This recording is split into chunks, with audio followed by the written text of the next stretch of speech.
अरे हाला कम बोलचाली ज्यादा। शांत हो जाइए, शांत हो जाइए, शांत हो जाइए। अरे आगे वाला ताकिए, पीछे वाला झांकिए और ऊपर नीचे वाला बंद रखिए। शांत हो जाइए, शांत हो जाइए, शांत हो जाइए। हम आपको अगला और पछिला का मार्गदर्शन कराएंगे। शांत हो जाइए, शांत हो जाइए, शांत हो जाइए। अरे चेला 162 का पोल खोलो और बोलो।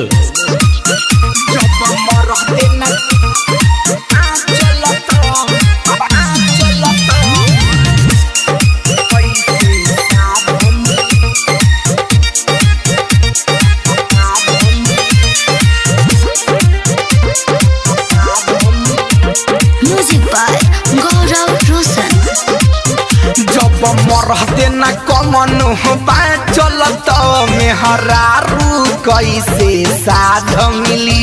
जब मरते न कमन चलत मेहरारू कैसे साध मिली।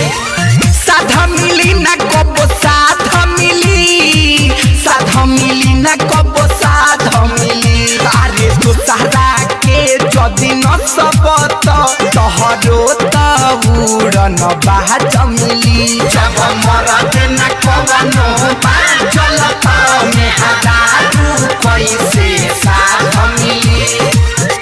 अरे तो कहावत कोनो झूठ बा। जस करनी तस फल पाता, आ नरक जाए में काहे दुखाता। जैसी करनी वैसी भरनी। अरे चेला कुछ ज्ञान की बात करो, ज्ञान की। जाए जाए जाए माल मारी, बोलो जाए जाए माल मारी। सतहारी मुहावा लगा के बन गया अब ब्रह्मचारी। बोलो जाए जाए माल मारी। अरे तो साफा सोधु आइए जाएगा का, सारा लभांडू सबका का होगा। अरे बाबा अपना हाथ जगन्नाथ है न, सुनी बताओ तानी।